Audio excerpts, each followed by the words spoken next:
Hi everyone, it's Chris again. I am going to be doing a video on how to make reusable cloth pads. I have already done a video and I will have that posted up and linked below as to why I use cloth pads. If you want to know that information, you can go ahead and look to that video. For this one, I am going to show you how I use basically pre-done patterns in order to make my own pads. I save a lot of money making my own pads. This specific pad that I made was using a commercial pad. I took it, laid it down on a piece of paper, peeled all the sticky stuff off the back, laid her down on a piece of plain old copy paper, and gave myself about 1/4 of an inch all the way around, and that's how I made it. Personally, I'm not a big fan of this little circle. Because it's circular, I tend to leak off the top because depending on how I'm sitting or that month or that day, I haven't figured out why. Sometimes I bleed straight in the front and sometimes in the back. Every now and then the middle, but it's mainly the front or the back, and it just depends on that day which one that wants to go. But these curves tend to really get me, and I'll leak like right above it is where I'll bleed. Won't even hit the pad, it'll just be right above it. I ended up switching to my now favorite pattern, which is a squared.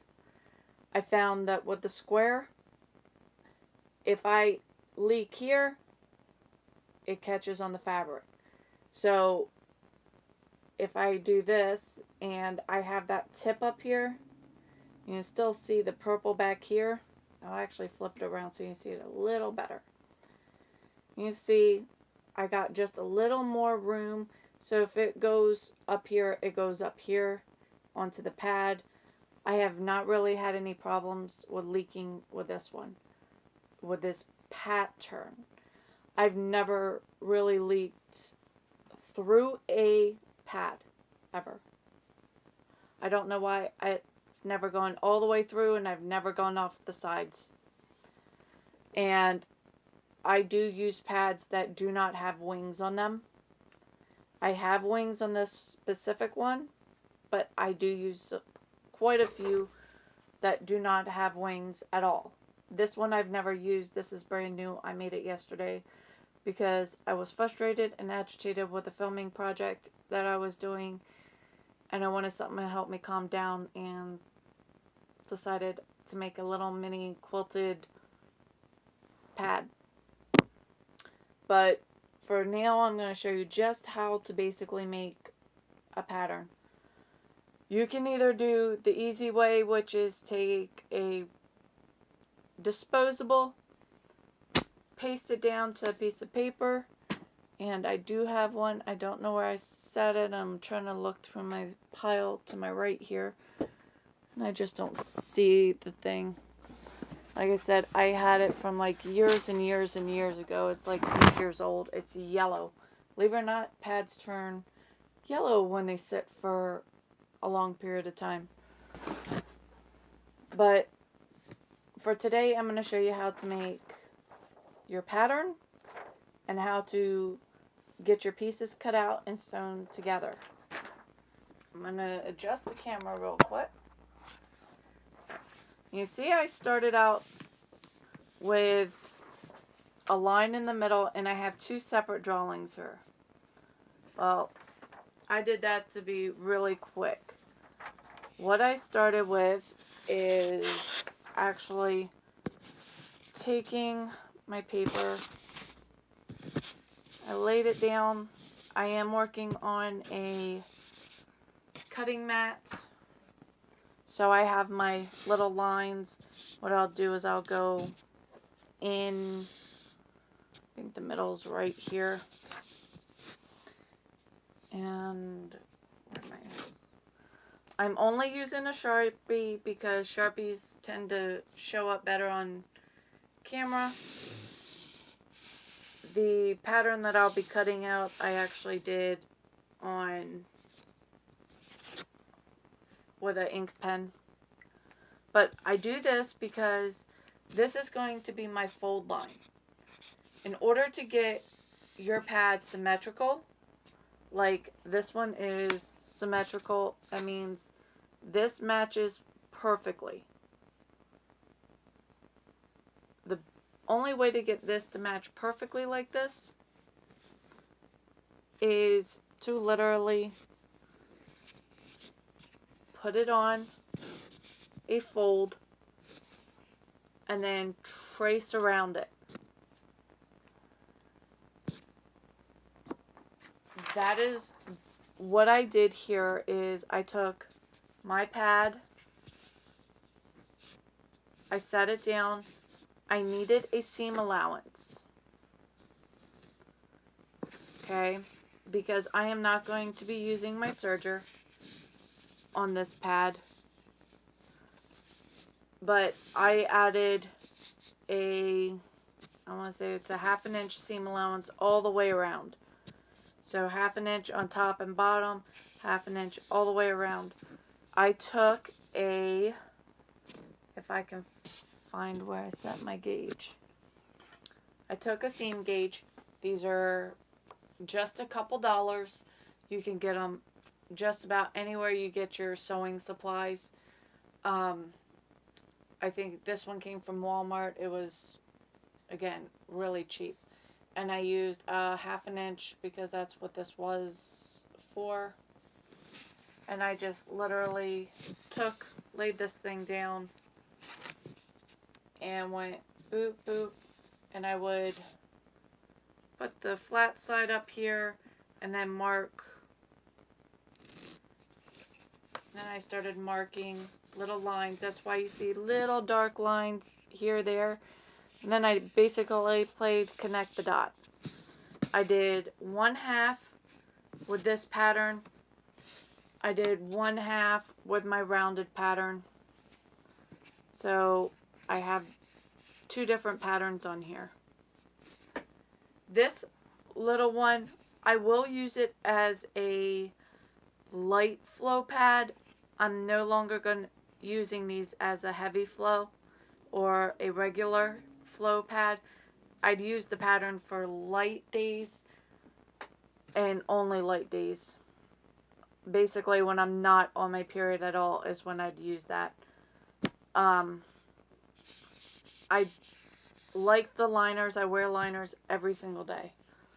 And some days I just wear my regular pads because that's what I have. Using paper scissors, it comes down to doing something as simple as cutting.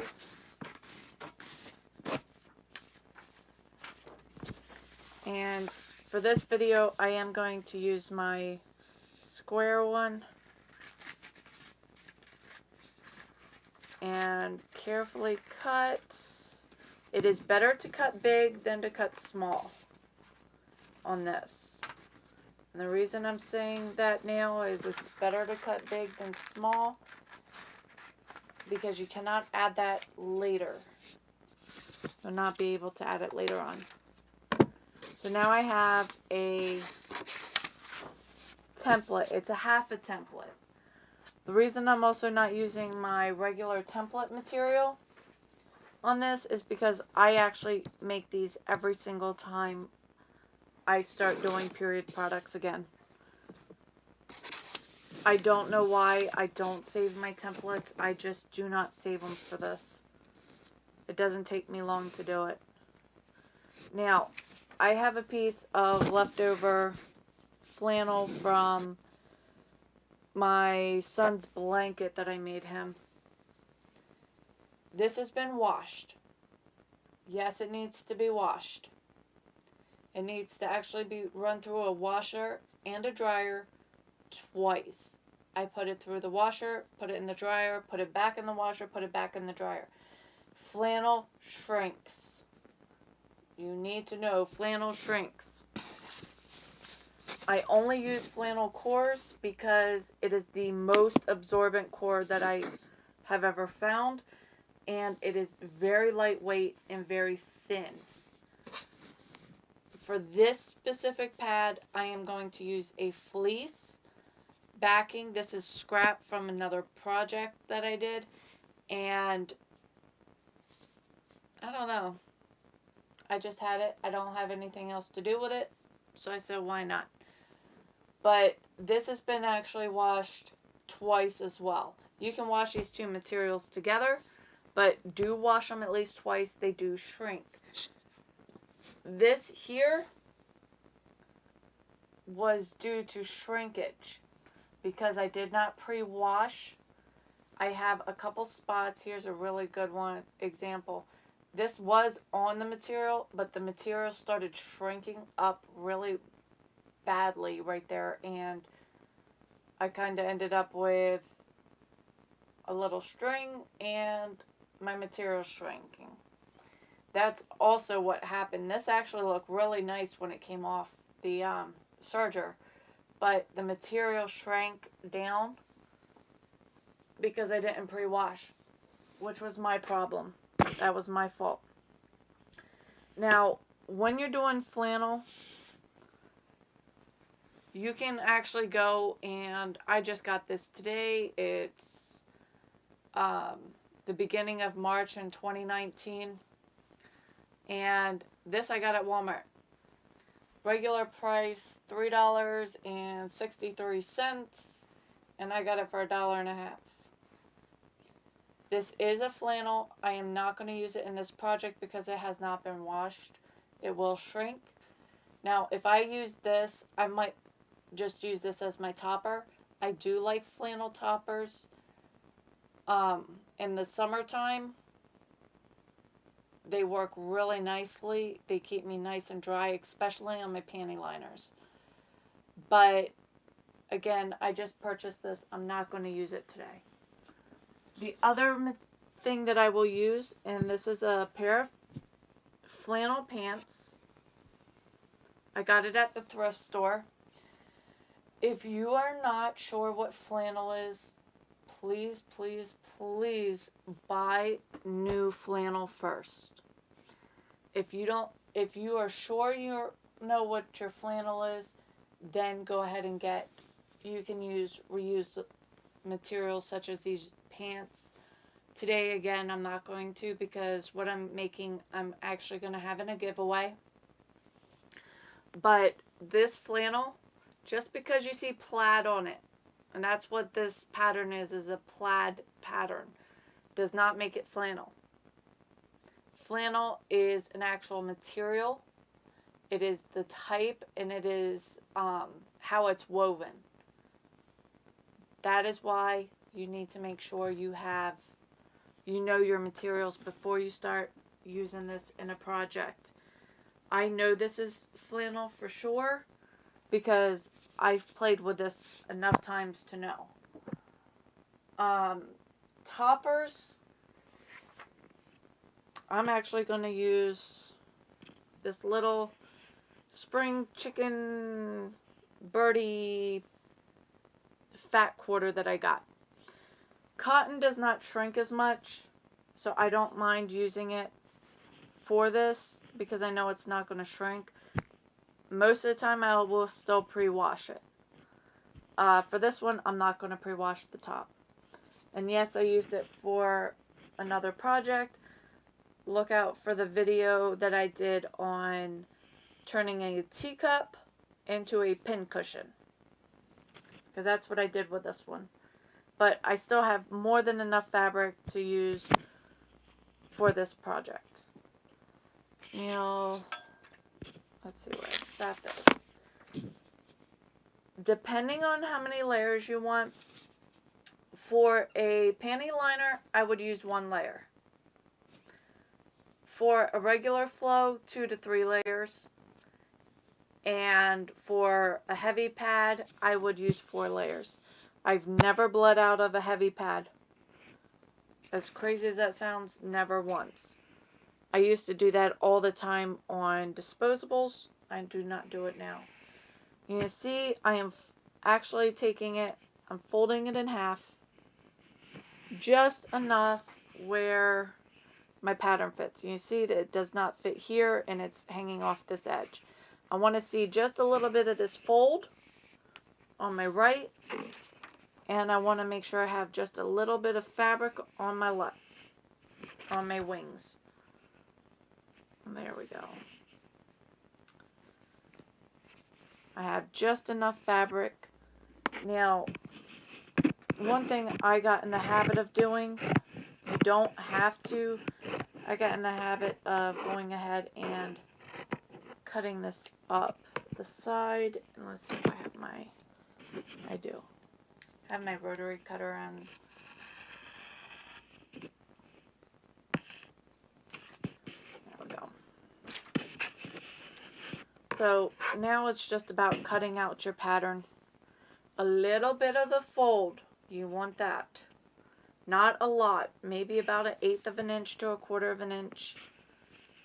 And then, and this is probably why I always make new pads, new patterns, is because I do rotary cut these. And I will do what I call a rotary template. That's where I will take my rotary cutter, cut it up. It will not be all the way apart, and then I'll go through with the scissors and finish cutting it out.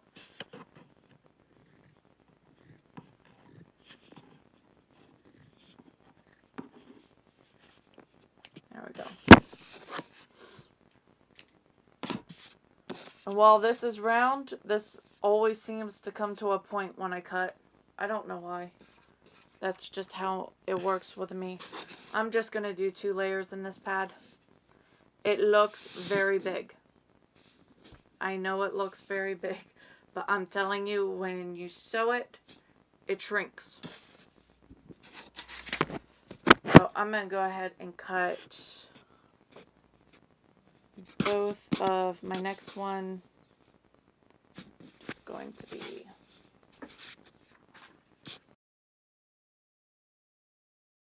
my top and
now this corner had a fold on it. I've thought about it. I'm going to leave it. It's not going to hurt anything if I leave it. Some fleece will have a little bit of a rigid side to it, a bumpy side, and a really flat side. You want the flat side to be inside your pad and the soft part outside. The soft part will actually grip your underwear, and when it grips, it keeps it from shifting. As you can see, even on here, it doesn't shift as much as if I took the dry side of this, this is shift. This doesn't shift as much. So if I went like that, you see how it slides easily. And I'm just the same way I would do this side is the one you want inside. Plus, this is the back of the fleece. Fleece does have a front and back. It doesn't always show, but it really does. The back is woven tighter than the front. That's why you want the back inside your pad. The only things that I do are now I'm going to layer all my pieces together. And I am going to put the right side or pretty side facing out, and again on here, pretty side facing pretty side. I am going to be turning these. I'm actually going to stitch all the way around the edges, and then I am going to go back and flip it. I am going to do a mark using a clip, and I'll probably not do it on the side that's folded. I'll probably do it up here because they're not perfect. And I will do clips, and I do have another clip, maybe, and the clip size doesn't matter. Give yourself a little room. You want to be able to reach at least 3 fingers into it. So whatever your 3 fingers are is what you want.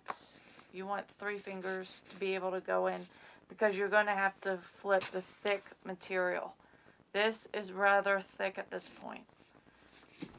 But some people will tell you you can take your pretty side and sew a line down the middle to keep it from bunching up in the washer.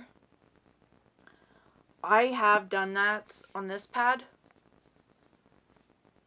You can see that this is completely separate from the other 2 layers.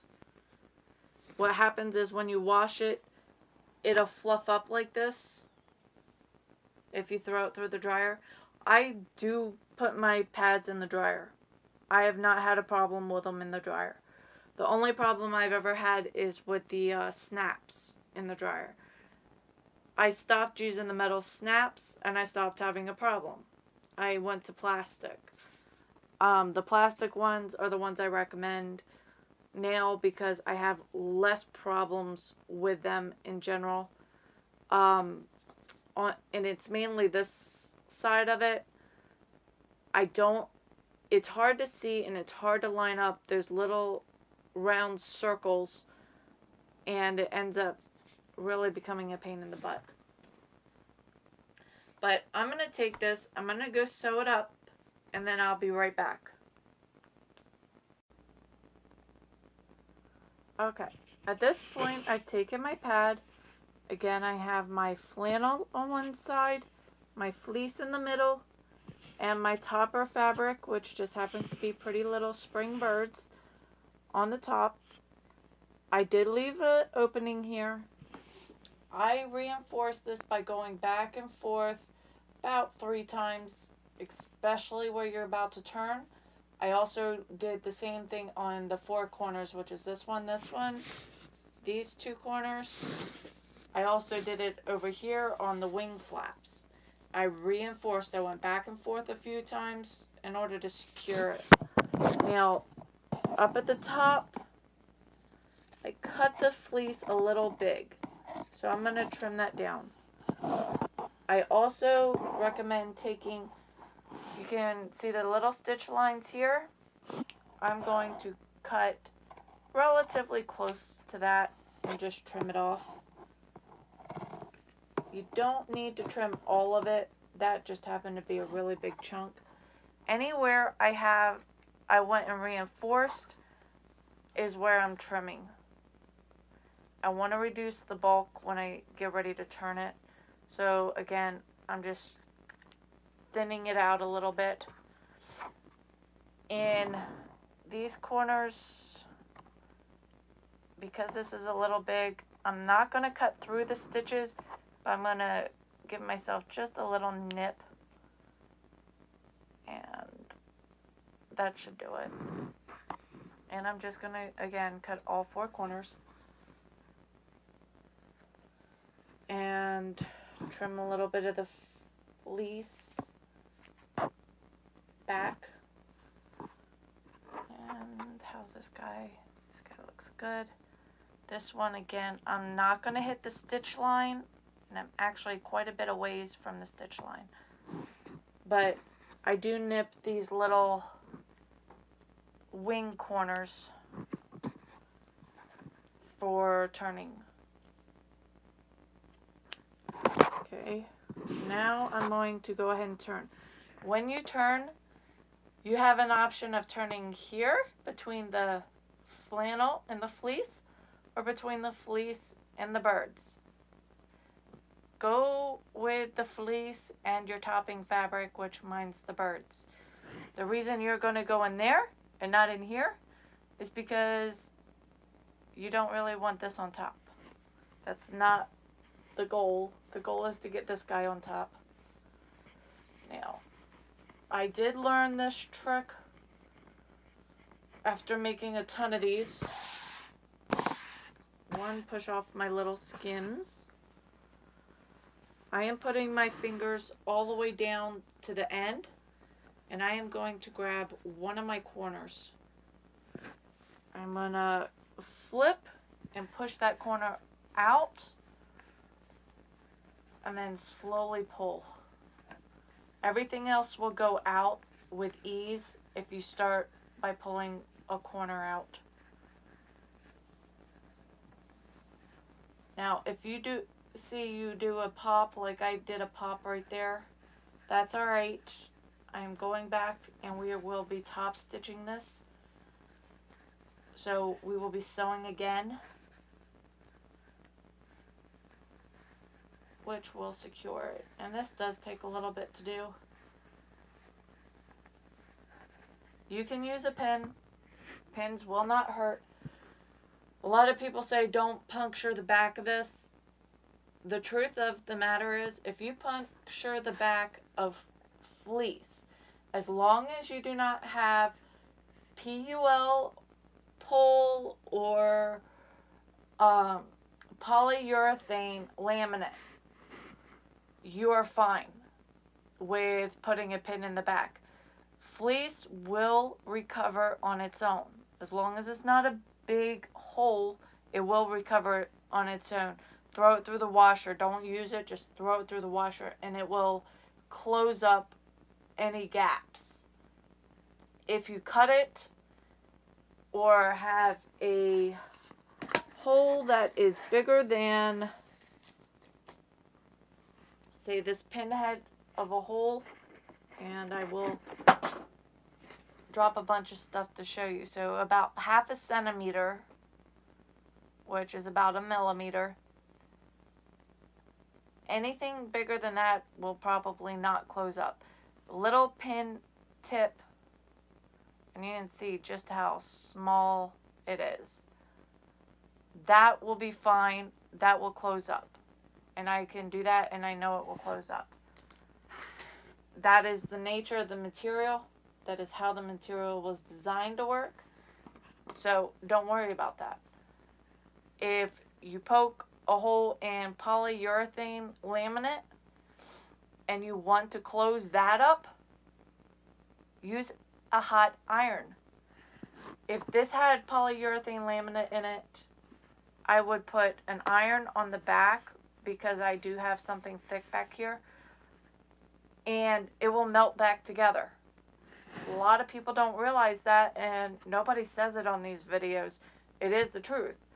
I do have polyurethane laminate coming, and there will be a future video on that. I had to specially order what I wanted. Because again, I'm not putting baby stuff in my pads. this is as babyish as I get, and this is springtime. For now, I'm going to take a couple minutes break. I'm going to go around and do a top stitch. Top stitch is basically one big sew line all the way around. I'm going to fix this one corner first, and then I'm going to go ahead and top stitch. Now, you're going to say, well, you don't have big wings. What happens is when you put these together, it thins the pad and creates a different shape pad. This is the gusset of your underwear, the little shallow part. So it thins this out. So while you say, well, those wings aren't big, what I'm doing is I'm wrapping the pad around. Now I have a wing that consists of all of this and all of this, which means that when it sits inside that pad, inside that underwear, it's going to feel really nice, and you don't have to worry if it leaks in. A lot of people are going to question that this is not shaped correctly. It's not perfect, but for this is actually the same as these. I have not had a problem with this yet. But I'm going to go fix my corner top stitch. I'll be back. Alright, I am back. And I have some strange ones going on today. I did finish going through and doing, I'll say, a top stitch. If I can avoid doing a straight stitch, I do. So my top stitch is actually what's called a serpentine stitch. It's just a little more decorative. It adds no value either way. Does not detract anything from it. It will not end up leaving any places where you bleed through. I've done these on my own pads. I have no problems.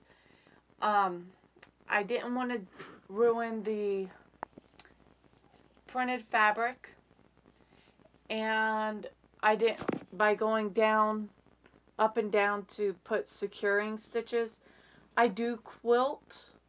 I make full quilts, so I understand, like I've shown you on this one, where it goes puffy, where I can go like that and it puffs out. Believe it or not, this is stitched just to that inside layer and the top. It does not matter. It really, I have not had the puffy as much. And to get rid of the puffiness, just go like this. Seriously, it's small. It's not a big deal. Big quilts, it is a major deal. But to secure this without taking away from where it's white, and I left a string on intentionally, so you know I'm not just making it up. In the little white patches, I put itty bitty stars. I'm going to try to see if you guys can see them. If not, you see it on the back. I put stars that go all the way through. This will not leak through after it's washed one time. All of that will seal and start covering up the stitches themselves. But I put 3 little tiny stars to help when they do wash, that they won't puff up. Strange thing that happened was I went to go grab my set to put in my little clasps, and I found this and no snaps at all. I didn't even find the bag that this belongs in, which tells me that one of the kids might have taken it downstairs. So I am going to save putting the snaps on for a future video.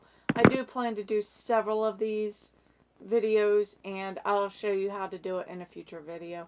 It's not that hard.